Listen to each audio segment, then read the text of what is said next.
This episode of the Cult Popture podcast was brought to you by our Patreon. If you want to tell us which films we should watch, get up to 2 extra exclusive podcasts a month, give us something to talk about in the post-credit scenes at the end of each episode, or even contribute to the discussion in the episode itself, then please consider joining the cult and donating at www.patreon.com/cultpopture.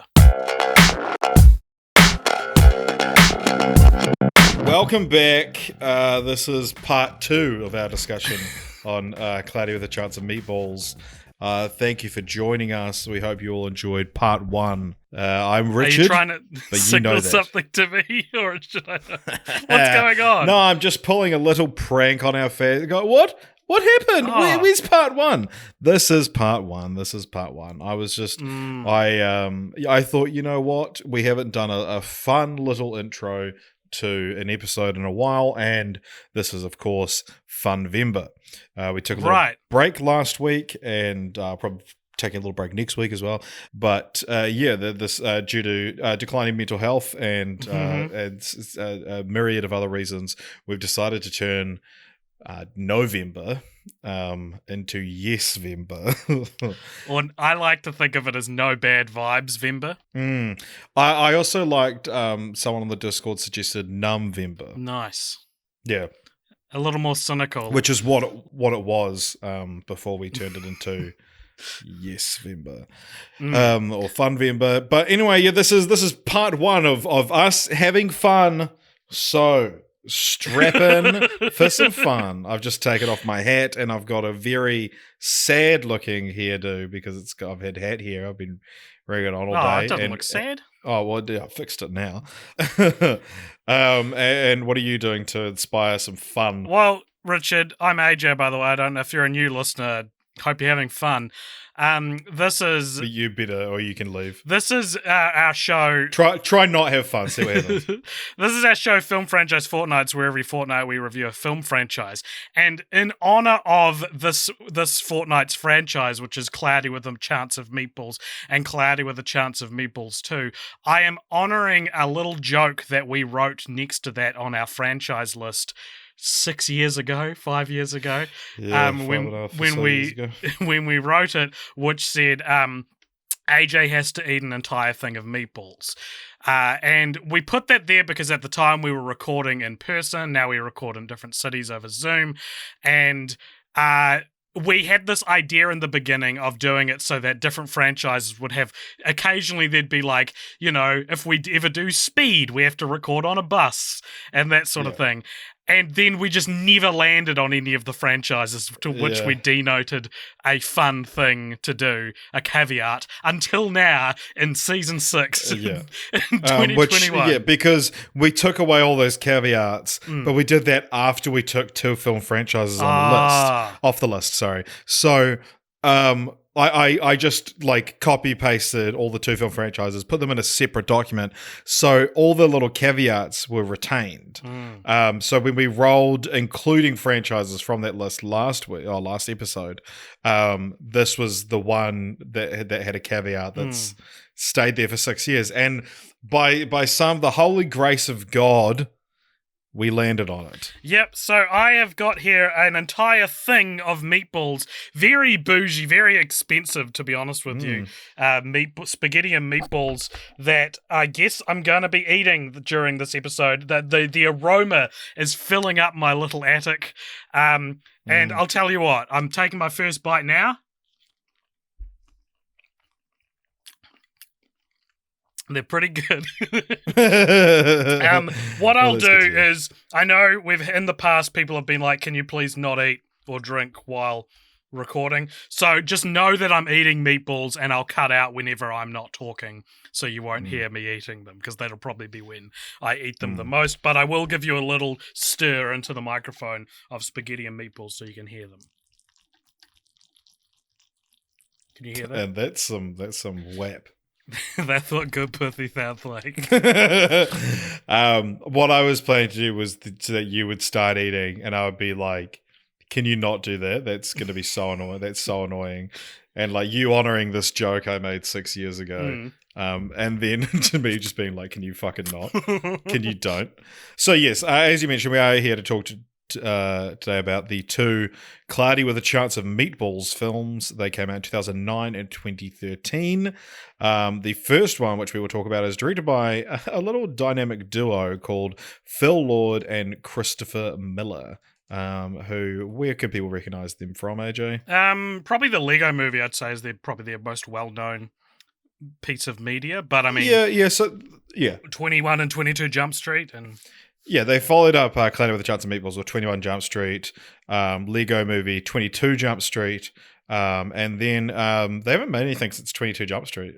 Well, they almost did, because they were, of course, fired from Solo, a Star Wars story, famously. They have produced a bunch of stuff, Spider-Man Into the Spider-Verse, which won them an Oscar. And the next film was called Premonition, a Pandemic Story, which sounds like a horrible idea, but the thing about Lord and Miller, their signature is films that sound like terrible ideas. Cloudy with a Chance of Meatballs is a stupid idea. 21 Jump Street, a reboot of like a beloved thing, stupid idea. The Lego Movie, stupid fucking idea. 22 Jump Street doing a sequel could never work. And then Solo, a Star Wars story was like, I mean, it's a bad idea, but the only people whose bread and butter is making incredible films out of stupid ideas are these guys. So it was this weird, perfect thing. They're also worth noting in their their back catalogue. One thing I absolutely love, which is finally coming back, which is Clone High from 2002. Yeah. They were executive producers and creators with Bill Lawrence, who made Scrubs and Ted Lasso. So we've talked a few times on this podcast over the years about Phil Lord and Chris Miller and said the exact sentence that, their whole shtick is that they make good movies out of bad ideas. But I mean, this is the first time we've covered them on Film Franchise Fortnights. They've only got a couple. Well, I guess everything they've got has got a sequel or is part of the franchise. Although to be fair, we have covered Into the Spider-Verse, which they produced. Okay. Well, still, actually, they haven't made any films that aren't part of a franchise. Wow, there you go. And yet this is the first devoted. I mean, and they didn't do the second one, so I guess it's just as valid as Into the Spider-Verse potentially. But still, I think two filmmakers that sort of they I want to say they're important to me or important to us, and it's not that they are necessarily, but it's more like their voice begun the sense of humor of the 2010s, or at least amplified the sense of humor of the 2010s. And 21 Jump Street, I think, is a seminal film in like 2010s comedy. Yeah, and I think therefore it is interesting to cover a franchise, particularly an earlier film they did, and talk about all that sort of thing, because the sense of humor that they helped pioneer has been and not gone, but it's certainly not this, meta humor, which we've, of course, did our, I would say, famous video essay, but unfortunately, none of them are famous. None of our videos. But that video essay I did a couple of years ago at the time was relevant. Like, it was like, these are relevant films, whereas now they are the idea of meta humor, while still exists, people are getting sick of it and people want it to develop. So even I thought it'd be interesting to look at Cloudy with a Chance of Meatballs with that set in mind, that it's like, this is a sense of humor that when it came out was at the start of something big, and now 10, how many years later, 12 years since the first film, now it's even just in that short time, it's become a little I don't know, I'm not blown away by a lot of the jokes. I think they're funny, but I'm no longer blown away by the jokes in these movies as I was the first time I saw them. All right, so that was a nice little intro to what we think of Lord and Miller overall, but Cloudy with a Chance of Meatballs, what is it about, first of all, AJ? If you'd take the meatballs out of your mouth for just a goddamn second. Yeah. Cloudy with a Chance of Meatballs is an animated children's film set in a little town called Swallow town. What's it called? Swallow Falls. Swallow Falls. And it's about a young inventor named Flint Lockwood who has never invented anything that anyone cares about his whole life, and this town is built on a sardine-based economy.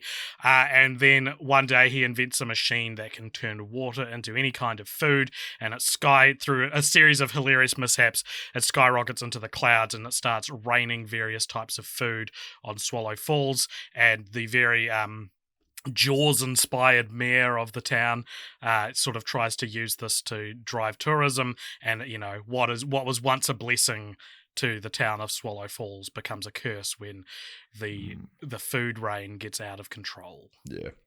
Is that good? Nice. Yeah, that was beautiful. You can reward yourself with a meatball. Oh, yummy. So this movie is based on a children's book. Yeah. Do you know what year that children's book came out? No. It came out in 1978. Yeah. So it's a children's book about, it's like a granddad telling a story to his kids about the town or the island of Chew and Swallow, which is what they renamed Swallow Falls to later in the film. And it just mysteriously rains food, and the people there love it. They don't have any supermarkets, they don't have any malls, and they love their economy. And then the food gets bigger. They start having food-based natural disasters, much like in the film, and then so everyone moves away and gets used to eating at restaurants and going to malls. And what message this children's book has? Yeah. I'm trying to figure that out. Yeah, I think it's just one. It sounds like Seussian in a way. It does, of just yeah. like here's a world with something slightly different, but it got too much. Yeah, so it's about greed maybe, but I mean, if food's coming from the sky, it's not even necessarily greed. Yeah, it's like it's too good to be true, I guess. What's the art style of this book? I actually didn't see any the front cover is almost like Brave Little Toaster Goes to Mars. Like it's a very, it looks like it's made from 1978. Yeah, okay, and that's interesting because, and is Flint Lockwood a character in it? No. Really? No. So other than raining food and the name of the town, there's almost no similarities. I'm sending you a screenshot of the art, and I'm hoping that you will be better at describing it than I. That's crazy because I think the art in this movie and the characters are so specific and feel like they come from such a specific place that it's really interesting to hear that wasn't just adapting elements from a storybook. That's crazy. The whole thing in the book is as well is that like it's the sanitation department. It becomes overwhelming for them. They clean it up, and it rains 3 times a day and all this stuff. It sounds seussical. How would you describe that art style? Yeah, it's just kind of like realistic. It's just it's like very detailed newspaper cartoon almost. Yep. But without the caricature. Yep. I would have guessed 2003 this book would have come out before seeing the art style and you telling me what it's about. That's insane. That has blown my mind. Because there's just what it is that there's something that imbues this film, and it's a feeling like there's a larger universe that it's building upon. And to find out that's not there, or that they made it all up for the movie is pretty interesting, I think. You maniacs! You made it all up! I mean, good on them. I guess what I'm saying is a good thing. I'm just more surprised than I am impressed that it... Yeah. Like, if I was making this movie, I wouldn't think of such a crazy name like Flint Lockwood for the main... Do you know what I mean? There's such a voice to this, to everything in this movie.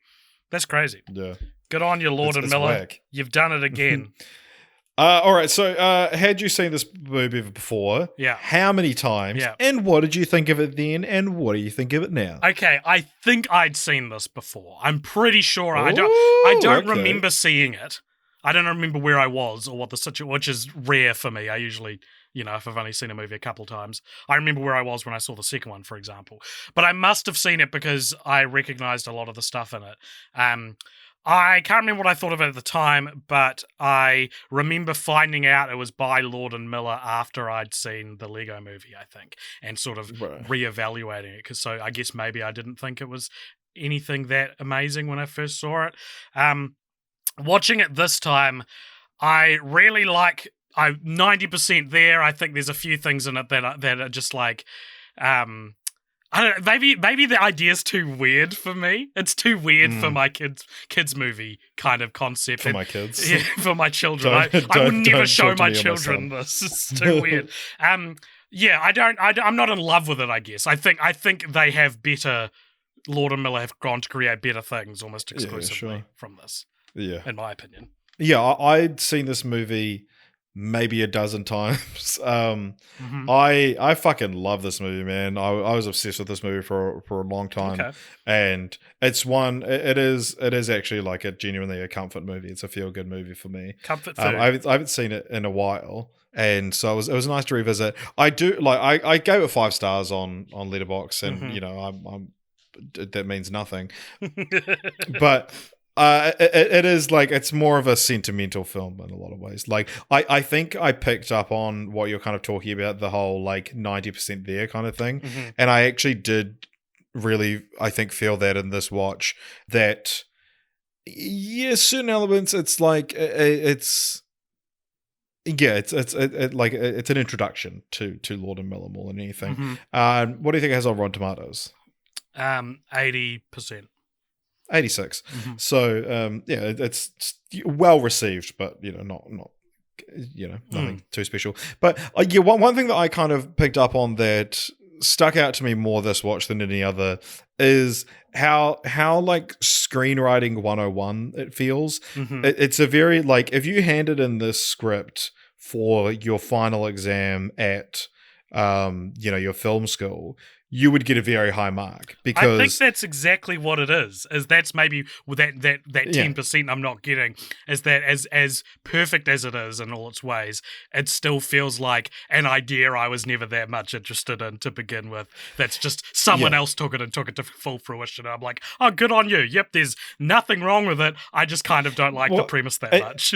yeah, sure. But I think it's very much like the all the like the things you're supposed to do in screenwriting are there, and they're completely on the surface, like, and that's why you would get like a good mark. I mean, I'm sure if you have some pretentious film tutor, he would be like, or she would be like, you need more layers and stuff like that. But just like looking at the script, it's like it's got like really good foreshadowing, and the way jokes are like explained or not explained, and when they choose to do that is all very by the books in a way that like I don't want to criticize it too much because we've seen so many movies that needed that book that they're going too closely by, like just doing the things you're supposed to do well and making it obvious that you're doing them well is not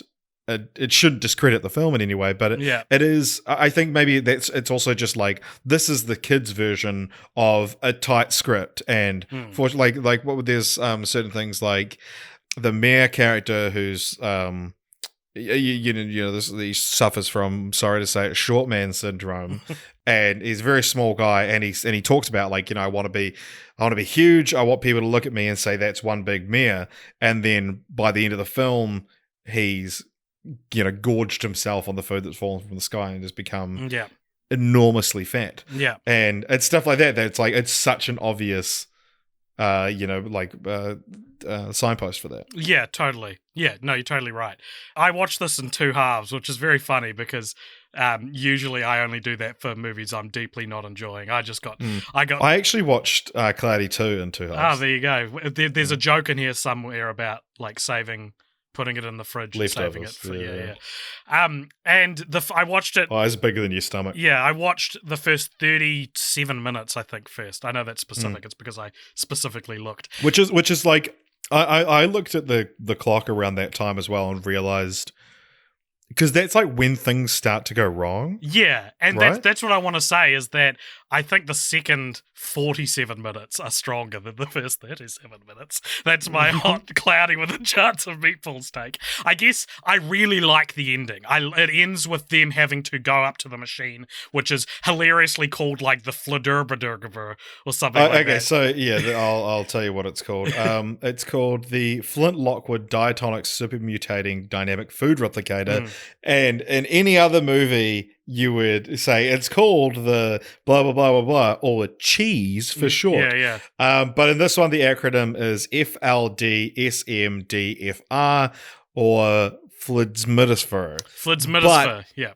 Well, I will say though, and I paid close attention to this because I've never actually been able to pronounce that, but especially in the second film, the pronunciation of it is so inconsistent. It's not even just like other characters don't know how to pronounce it. Bill Hader, who plays Flint Lockwood, his pronunciation is not consistent, and so I think it's just supposed to be this unpronounceable word, and so it's easy to just whatever the closest approximation you do anytime you try to say it, that's fine, and I will not have anyone challenge us on the pronunciation. I love to tear you apart for your pronunciation, but not today. Well, I think that's one of the things I like about it is they don't give it an easy to pronounce name, and it's not there's no point where a character's like, why don't you call it the Lockwood Food Machine? It's like, no, that's what it's called the whole series.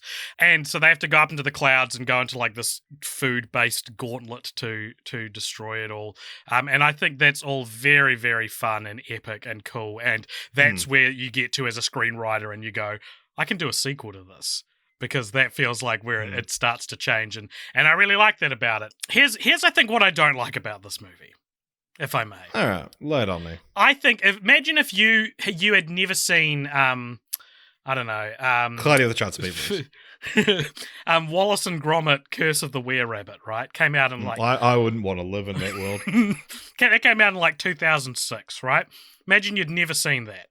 You go and watch it for the first time, and a massive, massive joke, a massive, like, enduring joke from that movie is a bunny rabbit going, I like cheese, right? Imagine seeing that for the first time in 2021. You'd be like, this isn't very funny. This is the lol so random I think I humor. would still find that funny. Well, I wouldn't then. And I think I guess my palate's just more refined than yours. I think the lol so random humor that plagued the mid-noughties that we now look back on and be like, lol to Penguin of Doom. And Invader Zim actually is maybe a better example. Like, I love Invader Zim because I was a lol so random kid and grew up with it. I think there are better examples than Invader Zim. I think Invader Zim are actually really clever. Okay. And I think you actually have to have a pretty high IQ to understand Invader Zim.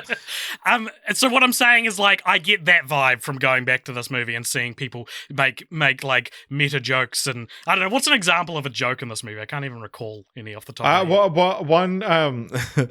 One joke that, as I say, I've seen this so many times, but one joke that, like, because it's not a film I laugh at because I know it so well, but one joke that really got me this watch is there's a bit where Flint makes it rain ice cream, or snow ice cream, I should say, and there's this aerial view of the street. Someone runs out of their house and jumps into some chocolate snow, and then there's an aerial view of the street where you see that it's a Neapolitan, on the street, and there's a bunch of kids playing in the chocolate. There's a few playing in the vanilla, and then one kid runs into the strawberry, and you just hear him go, "Strawberry's my favorite." And it got me. It's so funny. Well, that's and it's like, for some reason, I've never picked up on that joke, or I've just like it completely left my mind. Well, maybe it's more something like the characters, like Neil Patrick Harris voices a monkey that has a machine attached to it, which projects its thoughts, and that's very like, oh yeah, a 6-year-old kid would find this funny, and like that's almost the 6-year-old kid would find it funny that it's Neil Patrick Harris. Yeah. But Terry Crews plays like this cop, and like all the what I'm saying is, if he doesn't play it yet, we're not talking about the sequel. Does he not play him in the first one? No. That's interesting. Who plays him in the first one? I will talk about the cast. Okay. So my point is more that like a lot of these characters are the baby version of the thing people don't like Marvel movies for now, right? Near picture cast as a monkey. Yeah. I was like, where are you gonna go? That's why Eternals is getting. How are you gonna? Fucking, I was like, how are you gonna undercut this? Are you gonna say, oh, because of all the gay characters and ethnic? No. Well, you were talking about Marvel movies, so of course I've got to do a classic Marvel undercut. Yeah, exactly. The Marvel undercut is what I'm talking. This feels like the birthplace of the Marvel undercut, and I think that meta humor is a little bit quaint now watching it, and that's all. And it's not even something I shouldn't have said I disliked it. It's just more like, look what walked so that the Lego movie could run, basically, I think is more what I'm saying. Yeah. Now I did say I want to talk about the casting, but my comments about the casting are more of a second film thing, so that'll be maybe the first thing we'll talk about when we get to the sequel. Man, what a good film. I love this movie, man. Like when the spray on shoes at the start. What a horrifying concept! Just like it's a massive plot point of the film that when he's a kid, he invented spray-on shoes that you just spray this thing on your feet and absolutely cannot remove them at all. And they end up saving the day. But like, did his feet just not grow? Or they're bigger at the end of the film? Yeah, so they grew with his feet. I think I think what disturbed me about it is just thinking about what those feet would look like if he got them off finally. Yeah, I had a cast on my foot very briefly a few years ago, and I woke up in the middle of the night and like freaked the fuck out and ripped it off. I was getting it off the next day anyway. Well, I managed to sweet talk my way into getting it off the next day, but yeah, I would cut my feet off if they were trapped like that, especially like because presumably you can't wriggle your toes at all. Right? Yeah, that's one of life's greatest pleasures. Next to meatballs.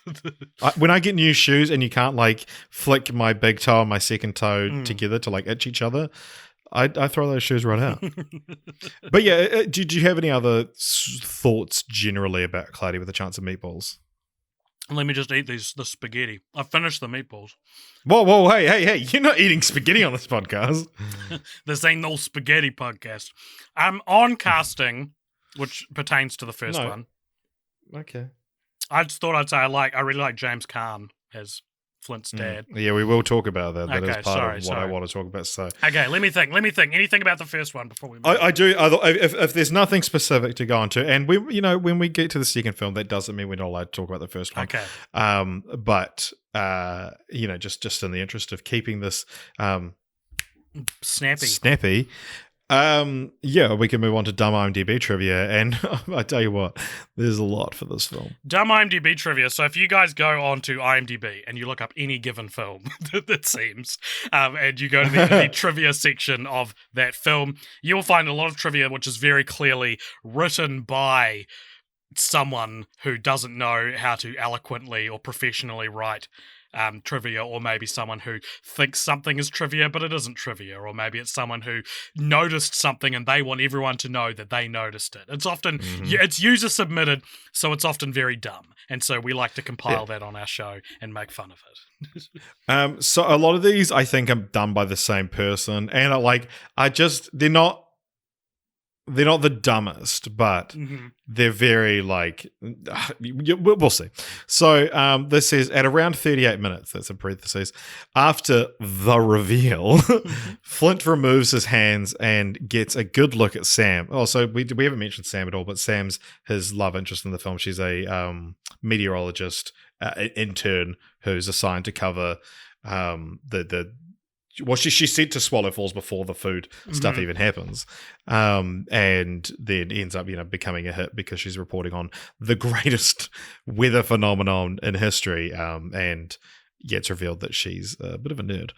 But yeah, so Sam Sparks has this whole thing where she's like a hidden nerd, and again, actually, this is one of the examples of the screenwriting 101 thing I was talking about, is that Flint talks about something and then she goes, oh, you mean like blah, blah, blah, blah, and speaks really nerdily, and then goes, oh, I mean, it's shiny. And then it's this like reoccurring joke. And then Flint says, why do you always do that? And she says, do what? And he says, say something so smart and then bail on it.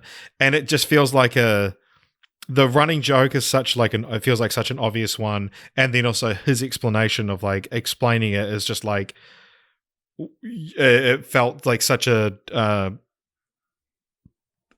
like an easy way to just articulate that in a very remedial way is the word I was looking for.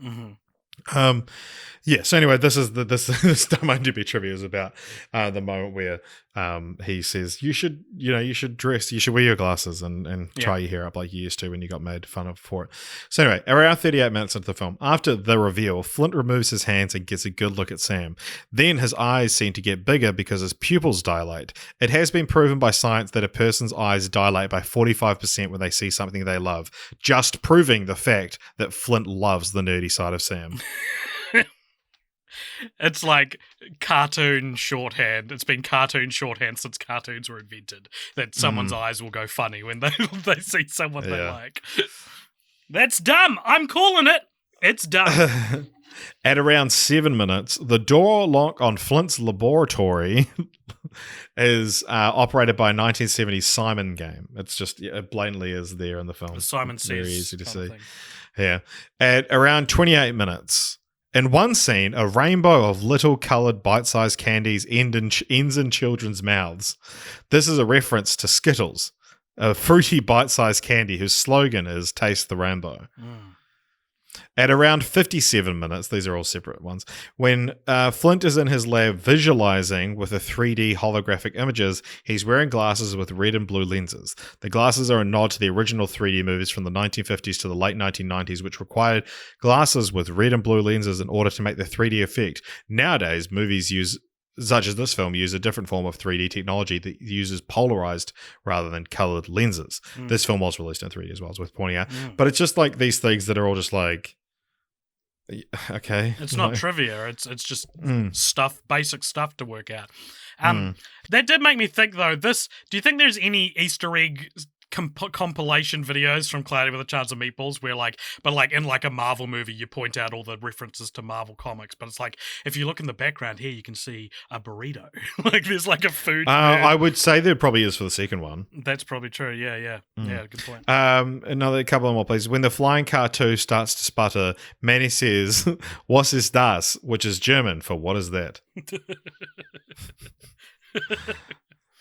He's not even German. Yeah.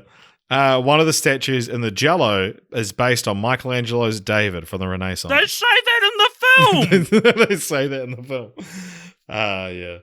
Yeah. So with movies like this, do you have any just like favorite jokes you want to parrot back? I can't remember any of them. It's probably not.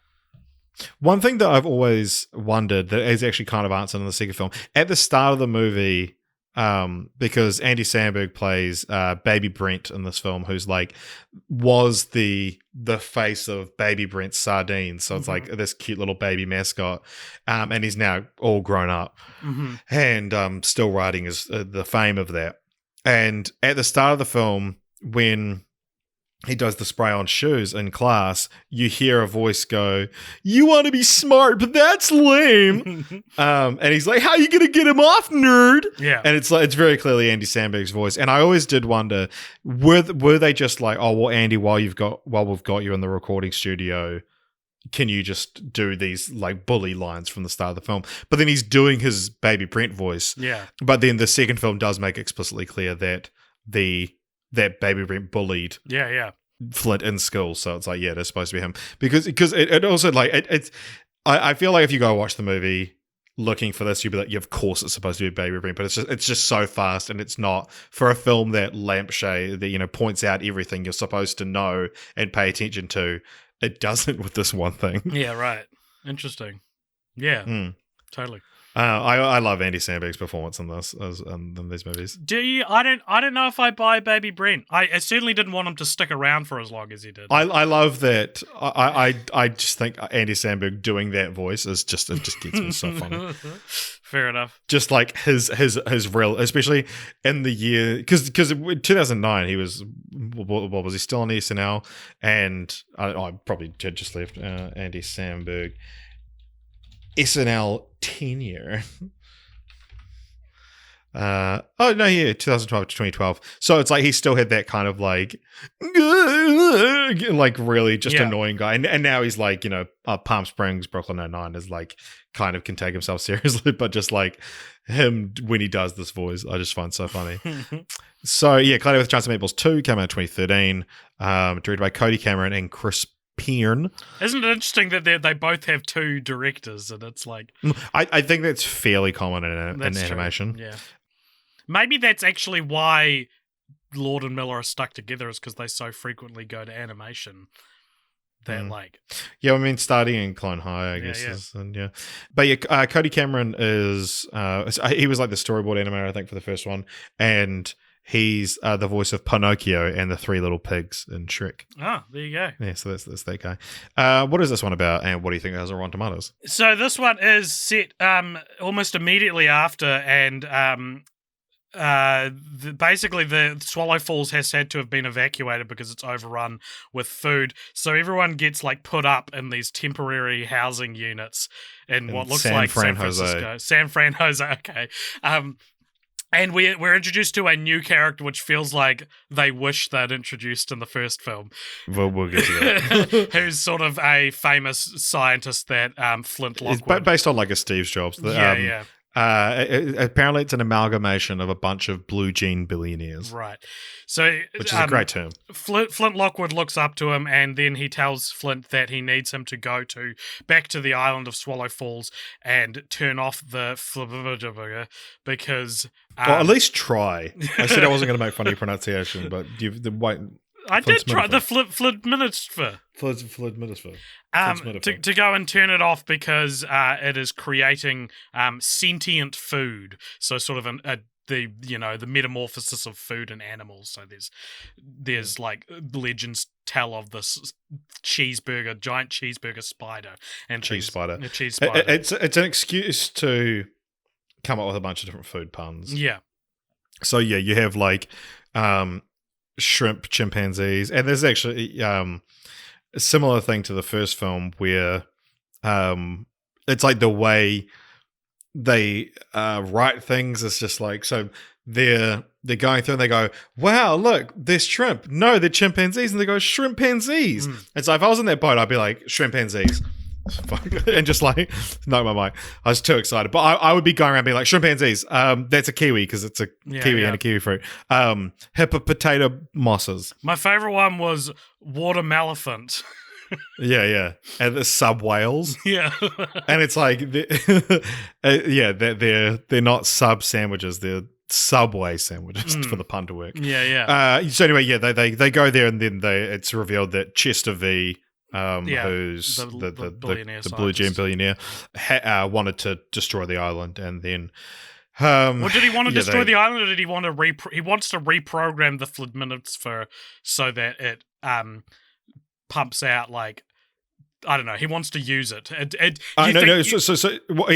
He wants to grind up the sentient animals into his food bars, because it is actually a plot point in the in the first film as well that they the food created by the Flintminister tastes better than normal food, and is also made presumably it's chemical meat. It's beyond beef, presumably. And the reason, so the main characters who are all there switch on Chester V and turn around to fight him because they're like, no, these are living creatures, which I thought was a very interesting thing, Richard, because you go, oh, what a wonderful plot point that, like, because they discovered that these creatures are intelligent and sentient, they actually want to save them from being mulched up. And then I realized that's just what an animal is. That's what food is. That's what food is. So, like, this film had this effect on me where I was like, yay, they're saving the animals. I thought as I bit into the burger that I'd made myself for lunch, then I was like, there is no difference between grinding up a watermelephant and killing a cow to make a hamburger, you know? And I felt bad about myself. Yeah. It is funny because someone pointed out, like, what did all the vegans do during this? And then someone else pointed out that, I mean, they it's no animals died to create it. Yeah. And we asked 2 of our vegan friends if they would eat the meat made by the Flitsmitifer, and they said they would. But then when it revealed to be sentient in the second film, they would presumably be horrified. As a wannabe vegetarian, it really struck a chord with me. Yeah, when you say wannabe vegetarian, what do you mean? I mean, I have no self-control when it comes to eating, and if I try to stop eating meat, I will have a physical and mental breakdown. I'm addicted. I'm not proud of it. I think it sucks. I wish I didn't eat these fucking meatballs. I'm telling you this while I'm slurping like spaghetti sauce out of my fucking teeth. Yeah. If only you could go to Israel, where the film is called "It's Raining Falafel." But we will get to titles. That's just a little teaser for titles. Excellent. So yeah, I did say I wanted to talk about the casting because the cast for the first film is so fucking good, and then the cast of the second film exemplifies why this movie isn't quite as good. I do still really like this movie. I'd seen it one other time. It was when I was living alone when we actually started this podcast. Up until the point where we started the podcast, I watched very few movies while I was living by myself. I watched a lot of Watch Mojo, but just never got around to watching films. The 2 I remember specifically that I was like, I'm going to actually sit down and watch a film were Cloudy with a Chance of Meatballs 2 and Are We Officially Dating, starring Zac Efron. But anywho, the cast for the first film, is you got Bill Hader as Flint Lockwood, Anna Faris as Sam Sparks, Neil Patrick Harris as Steve, James Caan, you mentioned, as Tim Lockwood, Flint's father, Bruce Campbell plays Mayor Shelbourne, who's the mayor I mentioned, Andy Samberg, I said, as Baby Brent, and not Terry Crews as Officer Earl. Who would you guess plays him in the first film? I don't know. Who would you say Terry Crews is doing an impression of? Oh, Mr. T. It's Mr. T, yeah. I did know that, actually. Yeah. What happened was I forgot I saw Mr. T in the credits, and then when I watched the credits of Cloudy 2, I saw Terry Crews' name. I was like, that was Terry Crews this whole time? And also, you've got Benjamin Bratt as Manny, who's the Sam's cameraman, and then you've also got Al Roker as the anchorman of the weather station, Lauren Graham as Flint's mother, who's in one scene, and Will Forte, who just appears throughout the film. Yeah. And has like a line or a yell every now and then. I think this is such a fantastic cast. Like, this was Bill Hader's first animated film, his first voiceover role, which now he's in everything. If you watch an animated film, there's like a 50% chance Bill Hader's in it. Bill Hader was a writer on South Park for a while. A show which famously doesn't have other writers. Yeah. And he was just a writer with them. Super, super prolific guy now. And then Anna Faris is great in this. But Neil Patrick Harris playing Steve, this is like the peak of Neil Patrick Harris's star power from How I Met Your Mother. And just literally just Steve, gummy bears. That's like his entire script. And apparently he was offered Flint Lockwood, but thought Steve was more interesting. What an indictment on the script. But James Caan as the father, like James Caan, who we saw in The Godfather. Bruce Campbell playing the mayor, and like Officer Earl, the police officer played by Mr. T, is just such like a. Like, of course, you would love to get Mr. T for that role, but Mr. T doesn't do shit like this, you know? And so it was just so cool. And then Cloudy with a Chance of Meatballs 2, you have Mr. T, I think, turned it down, and then Terry Crews. And then our new characters are Will Forte plays Chester V, and Christian Schall plays his orangutan assistant. And it is just like... that's who you would get. There's nothing inspired about the casting of Will Forte and Christian Schall. If you're doing an animated film, you need a woman with a distinctive voice. You get Christian Schall. It feels like you could have just done so much more with the enigmatic billionaire villain character. Well, you should have cast instead of just you just get get Bill Hader and Andy Samberg to ask their mate. Well, and Will Forte also being in the first one, it's like when It reminds me of Rumpelstiltskin and Shrek Forever After, how he's just played by one of the staff, and how it's like, I kind of wish it was a bigger name, because that's kind of one of the fun things about animated movies like this, is like figuring out the actors who played everyone. But I think who would you cast as Chester V? Because Trey Parker was considered. Really? Trey Parker? That's so interesting, because he eventually went into Despicable Me 3. He plays the villain, and that's like the one thing he's done in years that wasn't South Park. I think that you want to use the same casting call that you used to get James Caan for you want a James Caan type to play. Like, it's that whole thing we've talked about a few times now of like, it might have been on the Patreon, we talked about it actually, of getting someone who's, for lack of a better term, too good for this kind of thing to do this kind of thing. I think would have been a much more interesting, Chester V because Will Forte's doing a serious guy voice. But what if you actually just get a serious guy, Yeah, like I'm looking at other 51-year-old actors now. Who else have we got? Matt Damon. Matthew Lillard. Nah, but yeah, I guess Vince Vaughn.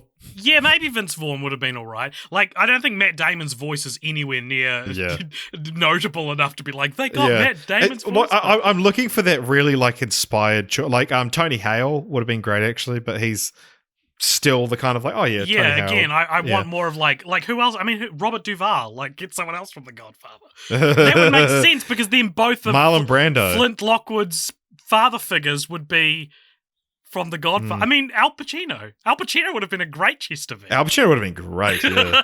There you go. When in doubt, turn to The Godfather. But yeah, I also think Bruce Campbell as the mayor is like, because Bruce Campbell's such this distinctive, like, cocky kind of thing, and it feels like you would not even try to get Bruce Campbell, but you would be in your mind casting a Bruce Campbell type. Because it's too like the making fact fun that of himself kind of thing. Yeah, like you're getting Bruce Campbell to come in and say half of his lines, scoffing down food, like half of his dialogue. It's delivered like this, like how I've been talking up until now. I've finished. Yeah, exactly. My and it's just everybody. It's such the special sauce for that first film, I think. Yeah. That it's missing in the second one. I would have taken who are Al Pacino, stage of Al Pacino as Chester V. I think that would have been fun. Yeah. This is, by the way, our third franchise in a row that either has Bruce Campbell in it or was going to have Bruce Campbell in it, because he was, of course, in From Dusk Till Dawn 2 very briefly, and was going to be in Phantasm 4, but was not. But out of the adult main cast, there's only 2 actors who we haven't seen before on film franchise Fortnights. Oh. Can you name them? We haven't done an Andy Samberg franchise. Because we realised that the other day. Yep, and we haven't done a... Have we done a Bill Hader franchise? We have. What was it? We've done 3. Oh my god. The other one, I'll tell you, because I've got all the other ones that we've done. The other one is Will Forte. This is our first Will Forte franchise. So Bill Hader, we've done. He's in Monsters University. He's also in Forgetting Sarah Marshall. Oh, of course. Of course. And he was also... doesn't count so much, but he was a PA on Scorpion King. That's right. Yeah. Anna Faris, of course, in Scary Movie. James Caan in The Godfather. Bruce Campbell, who was in Spider-Man, Evil Dead, Dust Till Dawn, and Herbie. Mr. T in Rocky 3, obviously. Benjamin Bratt is in Doctor Strange, so he was in the MCU. Neil Patrick Harris. Can you name the Neil Patrick Harris franchises?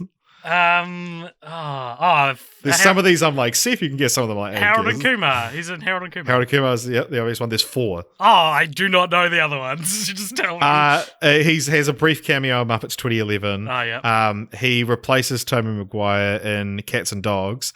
And right. He's in American Reunion. Oh, yeah.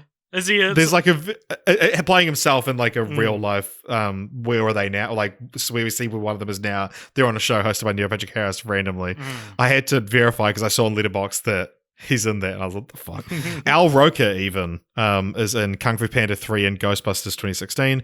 Lauren Graham's in Bad Santa. Terry Crews is in The Expendables, Scary Movie 5, and Terminator Salvation. And Christian Schall is in Shrek, Toy Story, The Muppets, and Get Him to the Greek. Is it Lauren Graham or Heather Graham? Lauren Graham. I thought it was Lauren Heather Graham Graham this whole time. Lauren Graham is Lorelai on Gilmore Girls. Heather Graham I know. Is I just thought I too. mixed them up and thought that it was Heather Graham. The Hangover. Who provides background voices in the first film. Who's also in The Hangover. There you go. Yeah, so the casting is a bit of a downgrade, and I would have liked to see some more inspired casting. Who would you have cast as Barb, the orangutan, as well, if we were going with Sigourney Weaver? Nah, I feel like it's not that Kristen Schall is a bad voice. It's that I'm sick of hearing her voice. It's just it's an obvious voice. Yeah. Maybe someone like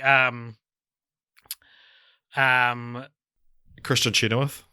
Oh yeah, that's a great call. Yeah, totally. That's a Kristen Chenoweth role. I mean, overall, or even Jenny Slate would be like a. Oh yeah, totally. Like it's a voice you hear a lot, but is just the second number on speed dial for voice actor women. Yeah. Yeah, I don't know. I think that I agree that the cast is downgraded, but I think what doesn't help is how weird these collection of characters are across both movies. Like it's such a lolly scramble of characters, and I feel like I don't know if this is a good thing or a bad thing, but I feel like they don't inform each other. Like you look at something like Shrek, and all the characters kind of like organically meet and interact and form a team, or any other kids movie you could probably say that about. But this, I remember watching it, and they're on their way to the island in the second one, and it's Flint Lockwood, his girlfriend, her cameraman, baby Brent, who's now Chicken Brent, and the cop, and it's just like, why would these characters hang out? You're only picking them up because they were the main characters. Yeah, exactly. And even in the first one, it feels like they wind up together for the final leg of the journey by sort of like accident, you know? Yeah, for sure.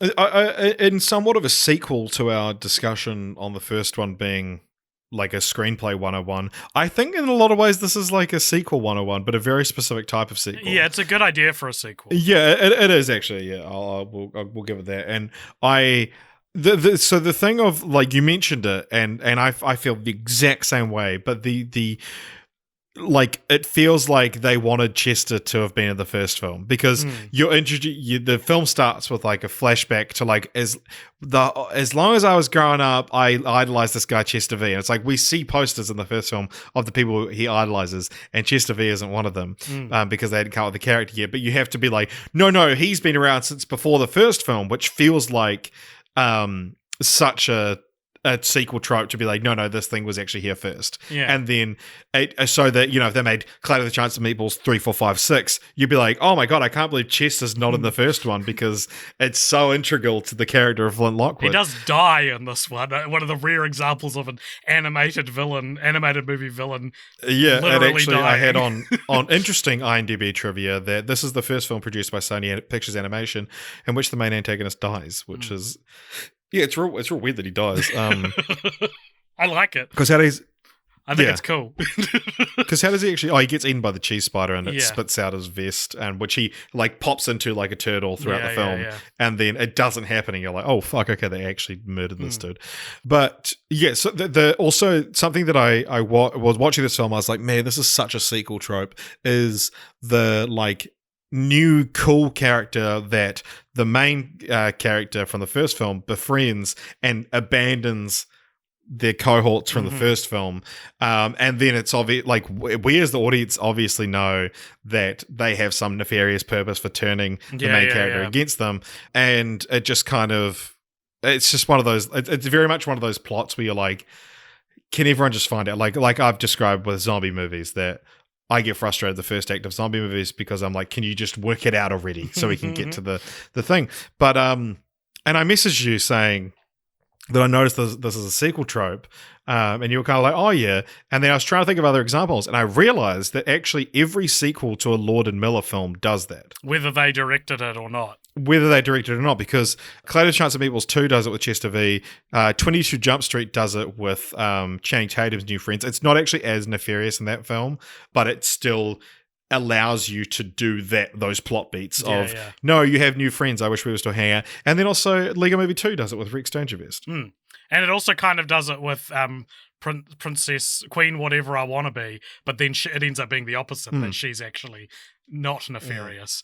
A twist that I didn't really like in that movie, by the way. I thought it would have been better if she was just the bad guy.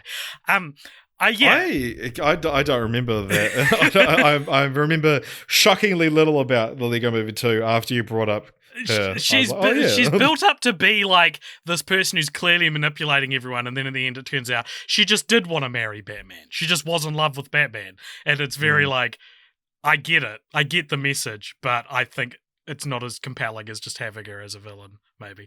Anyway, I agree. It's interesting that that's a Lord and Miller sequel trope, which is a very specific thing, especially because they're not always the ones to helm it. Although they did write Helmet.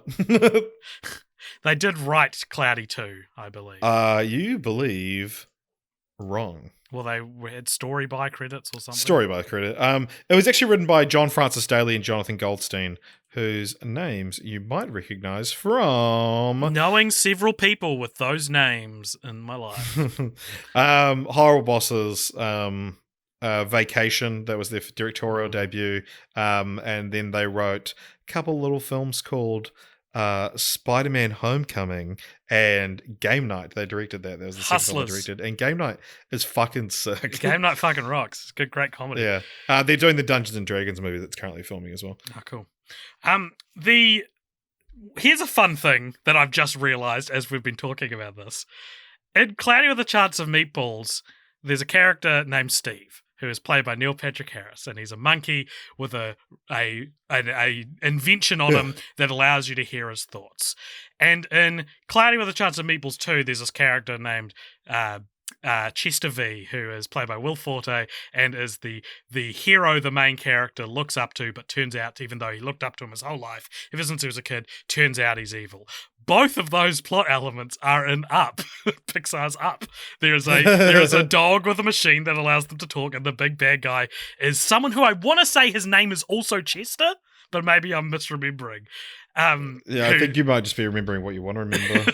Well, still, he's the main character's hero who ends up being a bad guy. The very elderly main character's even more elderly hero. Charles Muntz is his name.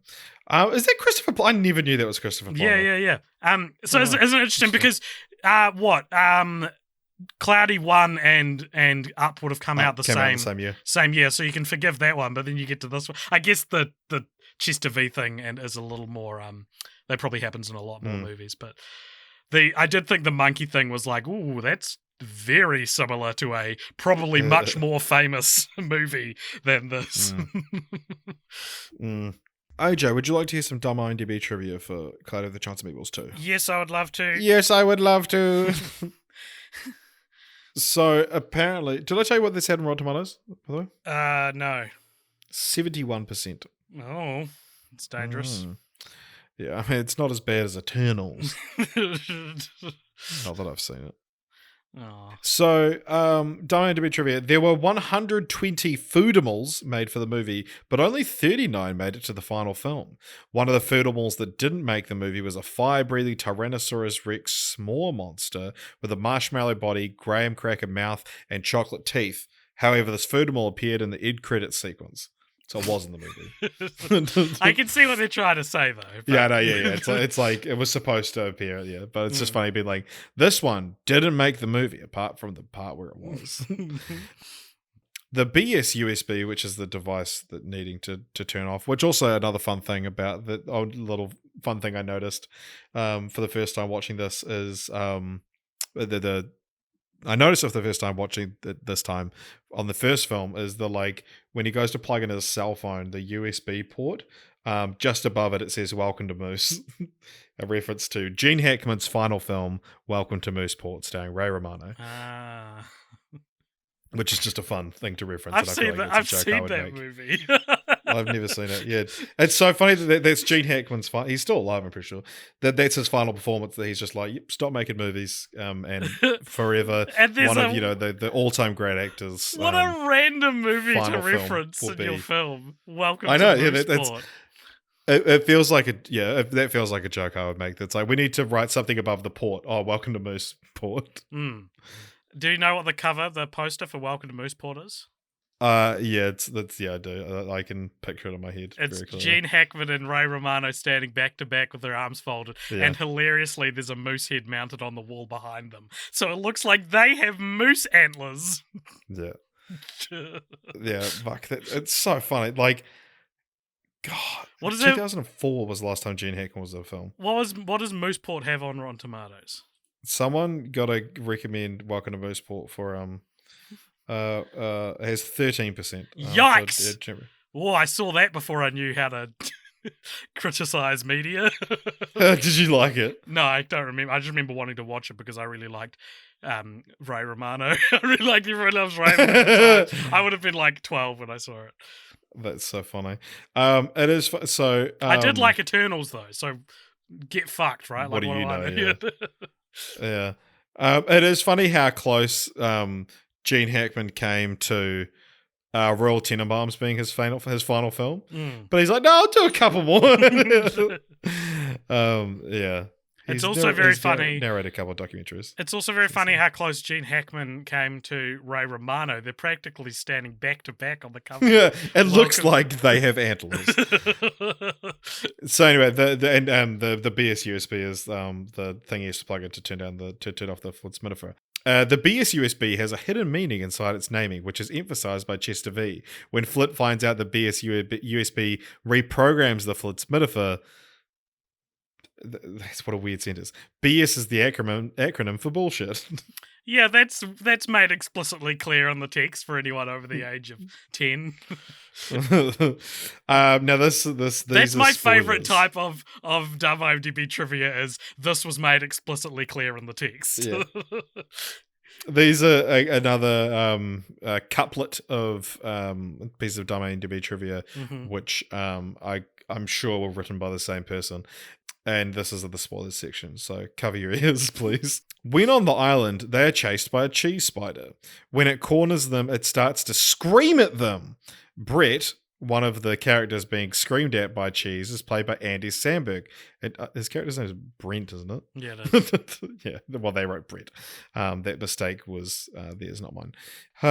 Is played by Andy Samberg. He also starts as Johnny in the Hotel Transylvania franchise, where, when pretending to be a monster, he claims himself to be scream cheese intolerant when presented with a plate of screaming cheese. Wow. You know what? That's almost actually a piece of trivia. Yeah. That goes through so many loopholes that I'm like, yeah, okay, there have been 2 instances where Andy Samberg has voiced an animated character where screaming and cheese is involved. Yeah. Well, we're not out of the woods yet. Oh, no. There's another piece of trivia. After their second encounter with the cheese spider, they observe the spider's web, which is full of uniforms. Brett, so presumably the same person because they also said Brett again, starts to freak out when he thinks that the spider doesn't like backpacks. Brett is played by Andy Samberg, who also plays Johnny in Hotel Transylvania. Johnny is known for his obsessive love of backpacks. What is he? I've seen the first one a long time ago. I do not remember him being obsessed with backpacks. It's what he's known for. Oh my god, we should do the Hotel Transylvania series sometime. Someone should suggest that. Yeah, it would have been a great one for Spooktober, but there was one just about to come out, so it's like, did that fucking Paranormal Activity come out? This is behind the curtain. This isn't front facing Cold Popture news. It is, but did it? I don't know. If you're wondering what we're talking about, it did. We originally rolled, you didn't hear this because we cut it out. We originally rolled Paranormal Activity instead of From Dusk Till Dawn at the end of the Evangelion episode. Yeah. And had to roll again because unfortunately we would miss the There's a new movie coming out like a week or two later. Yeah, it would have been just too late because it came out in November, not October, when you released. No, it came out October 29th. It came out. Okay. Never mind then. So we talk about title. Well, these are the fun little pieces behind the scenes trivia for you. People always ask, do you guys ever re-roll? And it's like, not for any juicy reason. Not for any. It's just that like it would be stupid to do a franchise like a year before a new one, sure, but like a matter of week, 10 days. It's like because even if we were like, well, let's do something different and we do it for our second one of Spooktober, it still wasn't certain enough. So there's your fun juicy reason. We talk about titles a lot on this podcast. This is a segment where we talk about titles. Cloudy with the Chance of Meatballs is obviously quite a striking title. One story I've been waiting all bloody week to tell. It's not like that interesting. It's not really even a story. But when this film came out, a friend of mine asked if I was going to see that new movie, and he thought it was called Clouds and Maybe Meatballs. And I thought that was so funny. Clouds and I think about that all the time. I mean, that's what were they English as a second language? Because that's what maybe means. No. Maybe means with a chance. Yeah, it sounds like it sounds like they read it was translated to another language. Then back and translated back. Cloudy and Maybe Meatballs. But so in other countries I mentioned, in Israel it's raining falafel, in Turkey it's raining kofta. Oh, well, there you go. Has the food changed in the animation to be those respective foods? Well, you could probably not change it and it would look like that. That's true. That's the whole point of those foods. But also the second film was originally announced to be called Cloudy 2: Revenge of the Leftovers. Oh yeah, I don't like ditching the title to that degree. And just keep it one word and be like, this was the key word all along. I think you could be like Cloudy with a chance of hamburgers, or a different food. It would be an interesting way to do it. But I understand why some people might like these titles. Here's my AJ take on it. I think it's a good title for a picture book. I don't think it's a good title for a movie. I knew you were going to say that. I think that's, okay, in a good way or a bad way? You fucking cliche, AJ. I knew you were going to say that, you piece of shit. It's one of those things where it's just right. Yeah, right. And I think, honestly, if anything, it's a little too...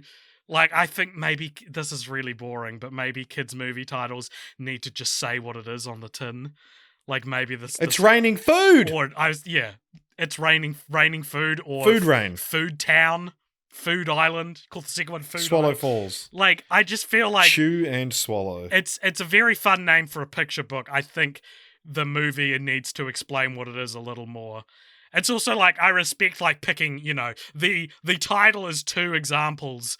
It's combining the two main themes, which is weather and food, which you could have 1,000 different ideas for. You could say, a southwesterly of hamburgers, or you know what I mean. They picked two examples from the respective ideas they were combining, and presumably those ideas could go on for infinity. But well, I think the idea is that you're supposed to hear the title and go cloudy, okay, with a chance of meatballs.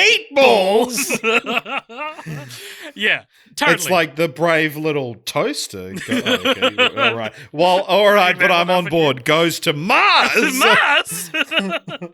And I think that I think Cloudy with a Chance of Meatballs is just maybe a bit too booked. Because 127 hours, that movie? With all the dogs.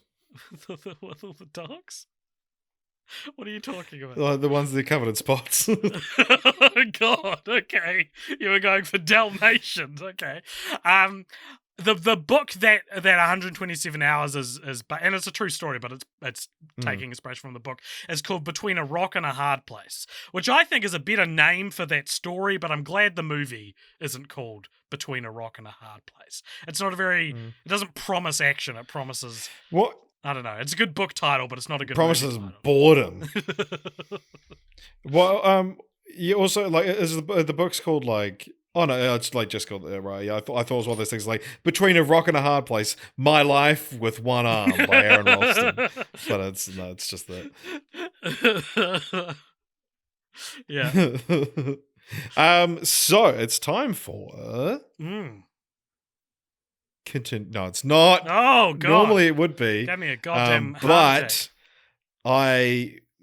we're doing something. Do you want to explain what we're doing? Yeah, so we've got a new segment, everybody, that we are being paid to include in every episode. And this is a new segment that we're calling Meeting of the Elders. Get HelloFresh. If you want to get involved, I wish it was sponsored. It's not sponsored. If you wanted to get involved in the Meeting of the Elders, you can actually do that by joining a new and improved $15 tier on our Patreon, patreon.com/cultpopshow, where you can become a cult elder.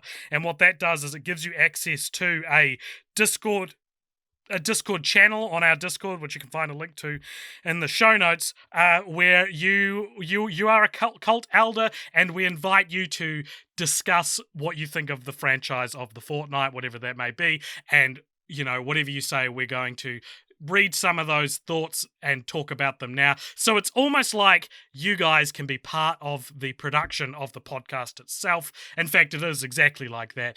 And so for Cloudy with a Chance of Meatballs, it's the inaugural Meeting of the Elders. So Richard, what are people saying in the Cult Elders channel on Discord? What are they saying? All right. So someone whose username is Filet Mignon, which is quite fun, said, "Hey at Cult Elders, please let us know your thoughts on Cloudy with a Chance of Meatballs." What a beginning to the first Cult Elders meeting.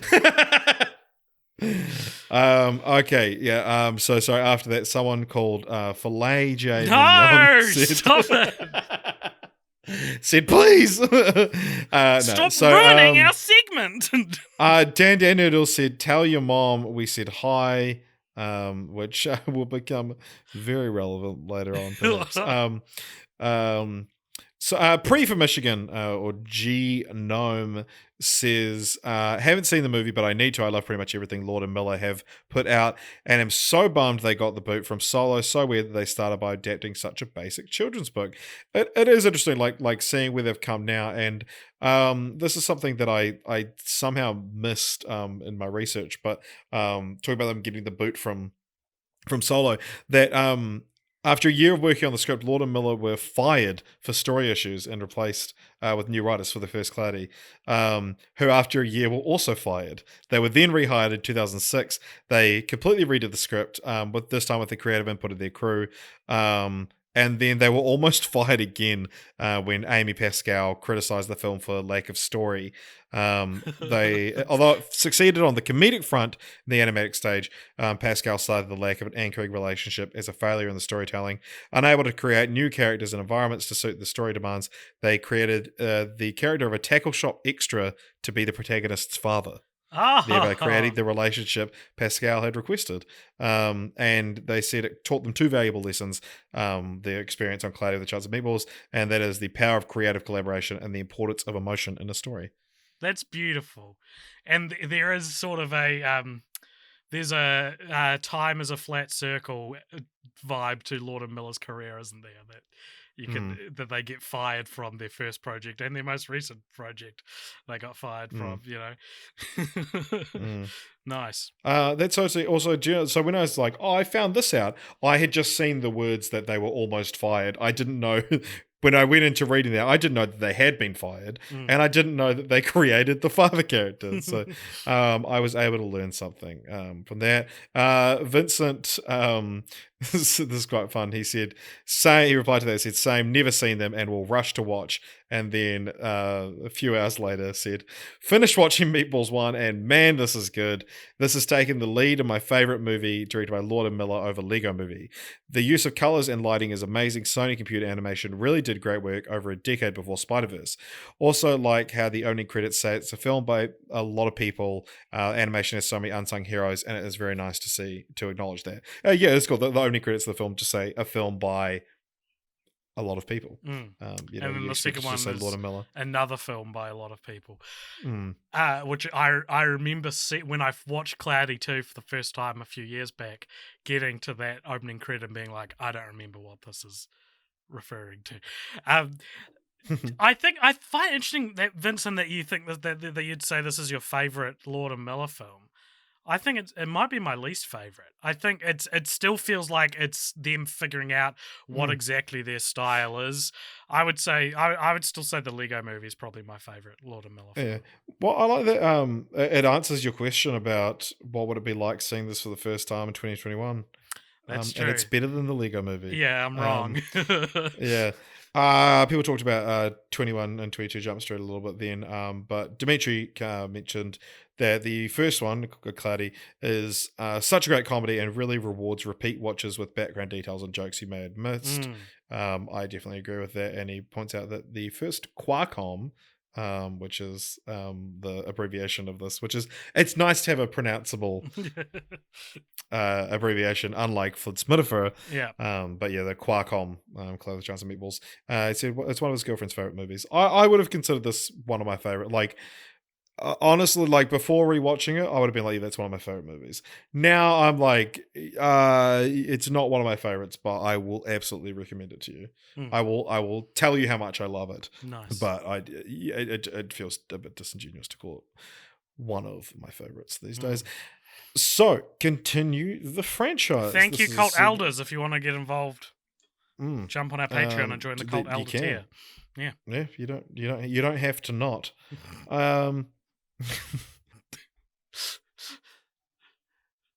Continue the franchise. This is a segment where we go over any continuations of the franchise that do exist and try to will some into.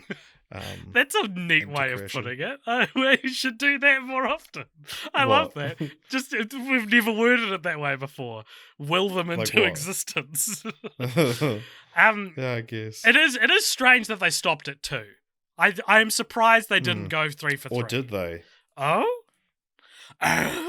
So there is Cloudy with a Chance of Meatballs 3, also known as Cloudy 3 Across the Food Dimension, which is a 2022 film, which is described as an upcoming 2020 American 3D computer animated comedy film to be directed by David Feiss, produced by Pam Marsden, and written by Michael McCullers. Okay. And this is on Idea Wiki.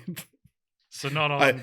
A wiki where you can seemingly just put an idea you had. But they have who's going to edit it, who's doing the music, who directed it. Insane that this can exist. And also that it has a also known as it's mental, absolutely insane. But so there are, in terms of continued franchises, there's 2 sequels to the 1978 book. There is Pickles to Pittsburgh, which I love as a title, which is I didn't write down what it was about, but it's that it's like the grandpa for the first film claims to go to the island. They're all about like, coasters, which came out in 1997, and then a third book entitled, so you got Cloudy with a Chance of Meatballs, Pickles to Pittsburgh, and then Cloudy with a Chance of Meatballs 3, Planet of the Pies, which came out in 2013. And that's about a dream he had where he goes to planets full of pies. What a horrible title for a book. Yeah. So there is a TV series. There's a lot of episodes. There's 104 episodes. Jesus Christ. It's on Netflix in a lot of places. I think the first season. But also, if you go and watch it on Netflix, the episodes are out and not in the correct order. Uh-huh. But I watched all of them. Really? No, I watched 3 of them. Okay. Richard, we can't keep doing this. We can't keep watching. I know, yeah. So the that curse was lifted with From Dusk Till Dawn, not having to watch them because fuck that shit. But I did watch. So its animation style is different. It's like 2D animated, and yeah, some fun that is had with the character designs. It's a prequel featuring the high school years of Flint Lockwood, who is joined by, we see Flint's dad, Tim, Steve the monkey, Manny is the head of the school's AV club, the cameraman. Earl's the school gym teacher, which he actually originally was, the original plan for the first movie is that he was going to be part-time gym teacher, part-time cop. They decided to write out That's why he was the short shorts. They wrote out the subplot of him being the school gym teacher, but kept the short shorts. And Brent is like still writing the fame. But he also is joined in his adventures by Sam Sparks, who he meets for the first time in the first film. Now, I know what you're thinking. How does that work? However, in the first episode of the TV series, Sam, which I watched, and it's the third episode on Netflix, he goes talking to Sam, and they it's the first episode is a flashback, so it's like it's a prequel and then it's also a flashback. And they talk about like this, they had a fight at the science fair or whatever the previous year, and they're like, man, why aren't we better friends, essentially? And Sam says, oh, I don't like to settle down because we move so much, and I don't like to get too attached to people because I know I'm going to have to leave them. And Flint says, if you have to move again, I'll invent a memory eraser so we won't remember each other and you don't have to go through the pain of, having to move on from someone. So that's why. So Sam actually grew up in Swallow Falls and then seemingly fate brought her back. It's incredibly contrived, but I admire the effort.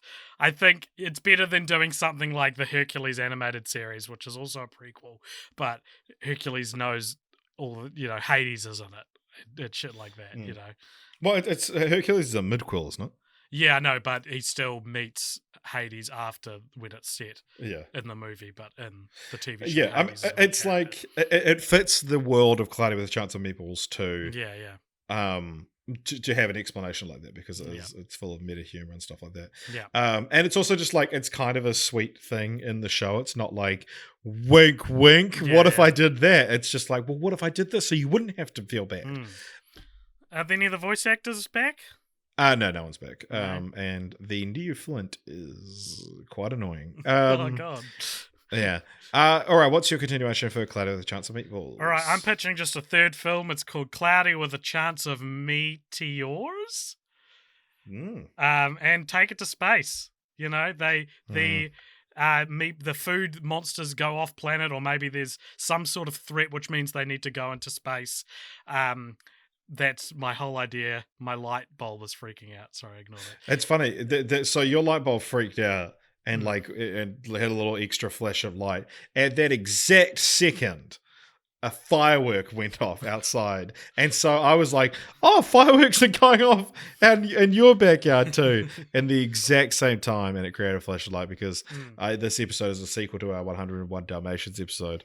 and that's recorded the following day plus 3 years. And you also 4 years. Referenced 101 Dalmatians. 101 Dalmatians. That's why I did it, because I listened to the episode this morning.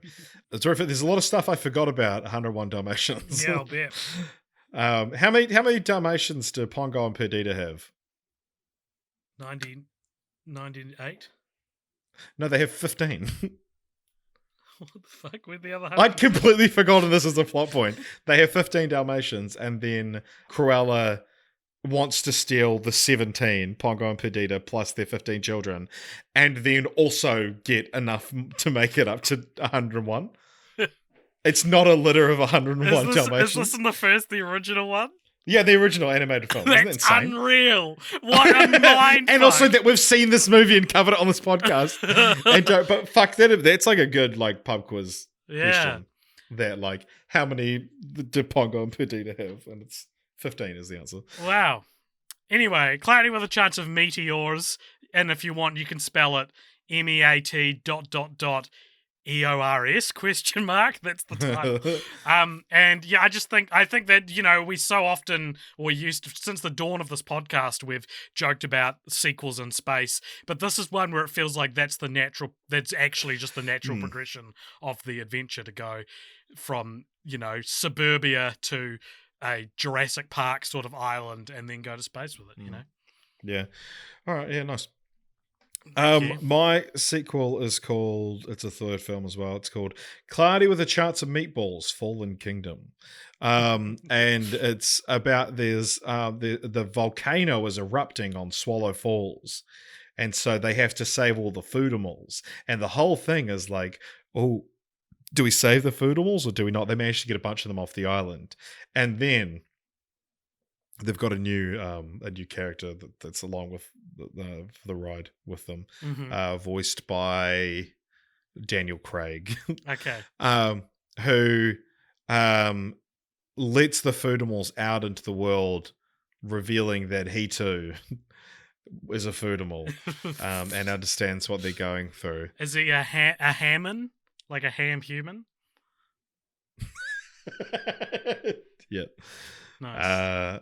So that is my continuation of the franchise. Now we've got a few segments left. One of them is very fun, and one of them fucking sucks. So we're gonna do the one that fucking sucks first. Okay. So this is called Ranked at Franchise, which I have noticed that. So, and you might be able to explain this to me. Is it that the numbers are inconsistent? Because I can't explain it. The numbers are inconsistent. I don't know. We're missing one. We're missing a franchise on one of the lists. Is it because we got rid of The Hobbit, right? Is it that The Hobbit's not on one, but it's still on the other? Yeah, so for those that are at a complete loss, on our Letterboxd we have a couple of lists, only one of which is relevant, which is Ranked at Franchise, which is where we're going to, we rank all the different franchises we've seen. But we've also just got a list of every franchise we've done in order, and the list that's in order is longer than the list that's us ranking, or shorter. And I think longer. It's too longer. I think it might be because of, we need to add this one. Yeah, so it's shorter by 2. No, but I think okay, Cloudy's added to the compendium. Yeah. Yes, and the ranking is shorter by 2. Right. So it's still shorter by 2, even with Cloudy with a chance. No. When we add Cloudy to the ranking, it'll be shorter by 1, and it is The Hobbit. Okay. Problem solved. Anyway, how many franchises have we covered on this podcast? This is 140th or 142nd if you... 141st if you're counting The Hobbit. Okay. Just delete The Hobbit. Which is just a whole fucking thing we don't want to get into. No, I'm leaving The Hobbit. I'm going to add The Hobbit back to the ranking. We have to rank it again. We're going to be here for longer. I said I'd called my mum by 8:30 and it's 8:30 now. All right. Hobbit Unexpected Journey is going in at... Where it's better than... Oh, fuck me. Okay, I've lost it. I scrolled up and I lost it. I actually don't know where the Hobbit is. It's wherever it landed, baby. Okay, it's between Look Who's Talking and Machete, right? It's not worse than Look Who's Talking. All right, let's lose it again. Okay, it's better than, it's worse than Transformers. Okay, there we go, and better than the Amazing. No, it's not as good as the Amazing Spider-Man or Strictly Ballroom. All right, there we go. It's 80. Okay. All right, Cloudy with a Chance of Meatballs. Everyone in the Discord just losing their minds that we just casually added The Hobbit back into the ranking. They can fuck off. Except for all of the cult elders who we consider actually part of our producer team. All right, so Cloudy with a Chance of Meatballs, this is above the Nymphomaniac Constant, correct? Oh, of Which course. is movie. A whole other fucking thing. Okay, so we did, now where is I'm looking for it. We decided that Forgetting Sarah Marshall is the highest possible 2-film franchise at number 18. Is it better or worse than Forgetting Sarah Marshall? As a franchise, I think it probably is. Okay, so this is it better than Shrek? No. Okay, sweet. It goes between Shrek and Forgetting Sarah Marshall. Sounds Good. We're done with the What number's that? That is number 18. Wow, the 18th best franchise. There we go. Cloudy with a Chance of Meatballs. There we go. And then, so now we've got the 3 best 2-film franchises can be Cloudy, Forgetting Sarah Marshall, and Monsters, Inc. are all next to each other. That makes sense. Alrighty, so now I'm just going to hurriedly shut Letterboxd excitedly. Fuck off, Letterboxd. And now, this is the part where sometimes we do franchise roulette, which is where we randomly pick a franchise, which is how we landed on Cloudy with a Chance of Meatballs. And sometimes it's Patreon suggested.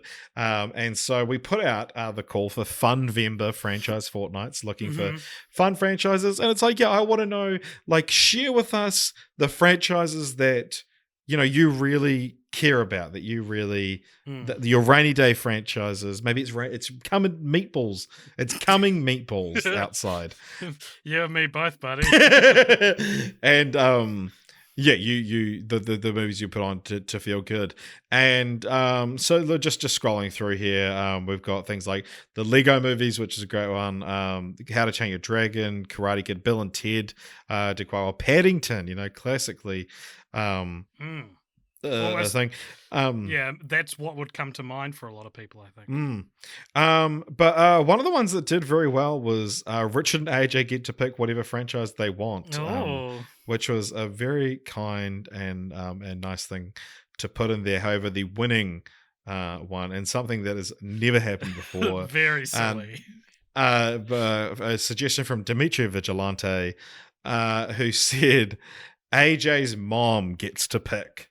Very funny. So that is why we have referenced your mum a couple of times on the franchise. Yeah. Mom, of course, being American for mum. So can you say hey mom when you call her? Okay.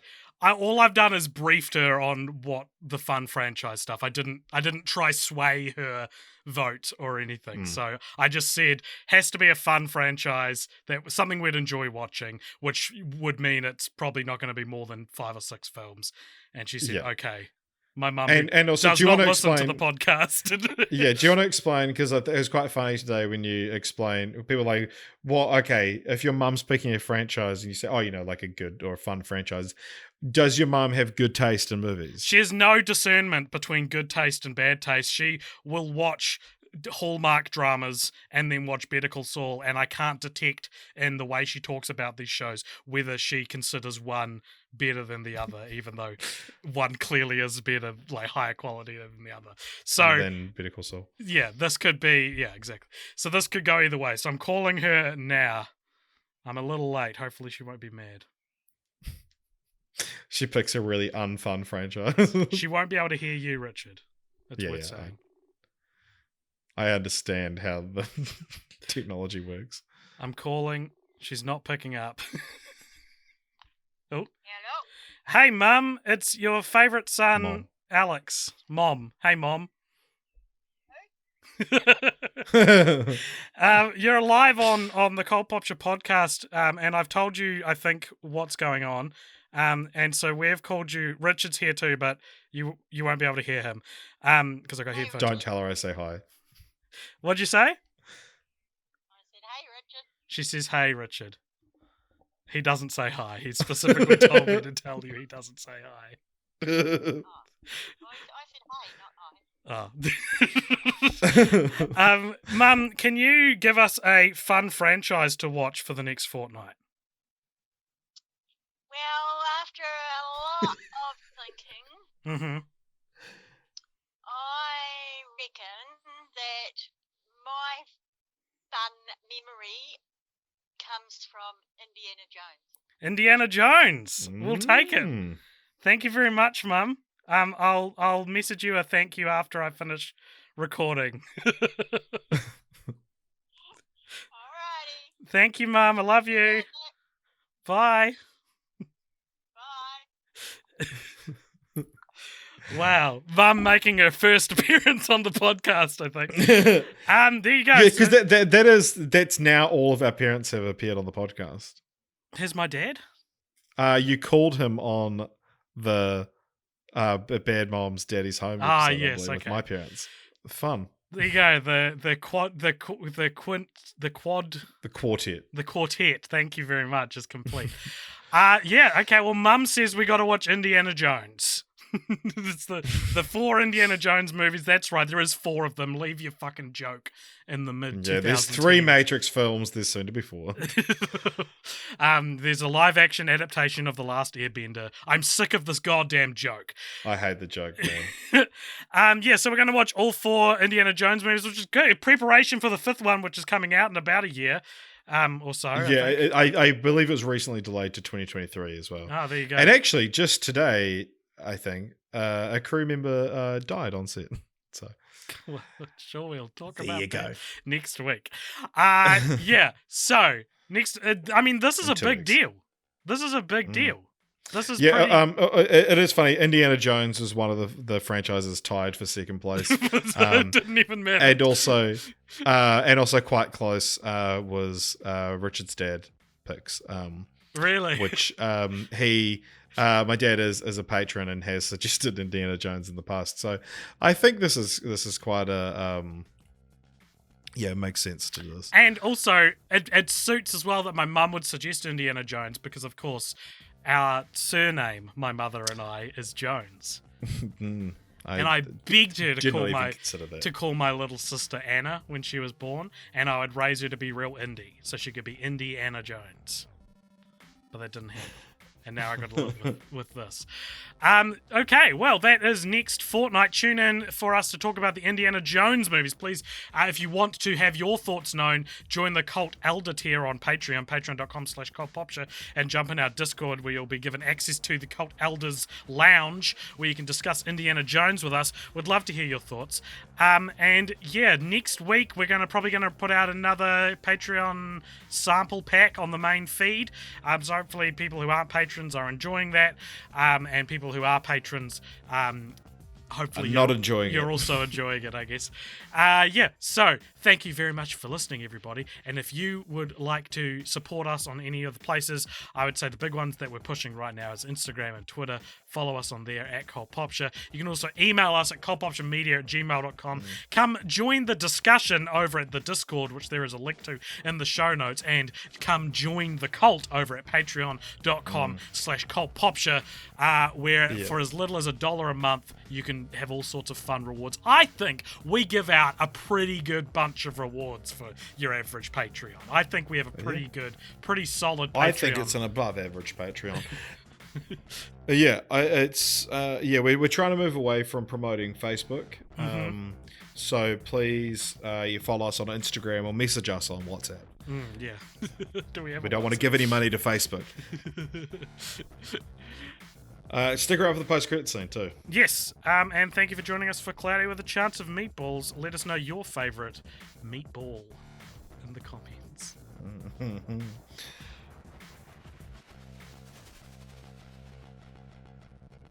What's up, gang? Welcome to the post-credit scene. This is the scene at the end of each episode where for just $5 you can, on our Patreon, you can give us something to talk about in the post-credit scene. And we didn't do one of these last week. No, the sample packs just get put in and put out, unfortunately. No. Okay. I thought, maybe we could do 2 now, but we don't have to. Luke says this one. Luke writes, What do you think would be your ideal life when you're retired? Death.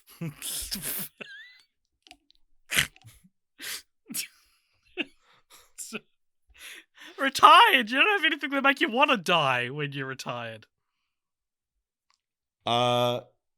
Being alive? No. I do. Every now and then I will fantasize about, like, I'm such, you're driving through the countryside and you see like one house that's in the middle of nowhere and you think like, would you like to live there? Would I like to live there? And for me, it's a resounding no. But like I feel like I couldn't live away from like the idea of, you need to go to the supermarket because you forgot balsamic vinegar. Yeah, you have to drive for a 3-hour round trip. Yeah, no fun. Yeah, no fun. And especially retiring, you want access to healthcare quite easily as well. Which, some countries don't have access to it at all for the non-wealthy. But you get so political in the post-credit scene, Rich. I do. I don't get me started on our government, who I've recently really turned a corner on how I feel about. Since August, we'll say. But anyway, where was I going? I do every now and then get like this real fantasy, especially inspired by Call Me by Your Name. But my God, the house, the area that they live in that film is just like, man, it's hard not to be like, fuck, it'd be nice to live there. Like, just bike into town, pick up your bread, your pasta, and then just go back. If I had a way to like pirate movies or a movie theater, like I would still want access to new movies, I guess. Yeah, there's this idea that retirement is like leave all your worries behind, and as well as that, also all the things you enjoy. Go live out in the middle of nowhere. Exactly. Yeah, right. Like, I think if I turn 65 and I retire officially, and I've got a finite, like I know when I'm going to die. Yeah, I would maybe kind of like to do it in like the Italian countryside, and just live out my days. But it's like if I'm just there and I'm maybe going to live for like another 25 years, probably get pretty bored. There you go. What about you? Also inspired by Call Me By Your Name, when I retire, I would like to be eaten alive by Armie Hammer.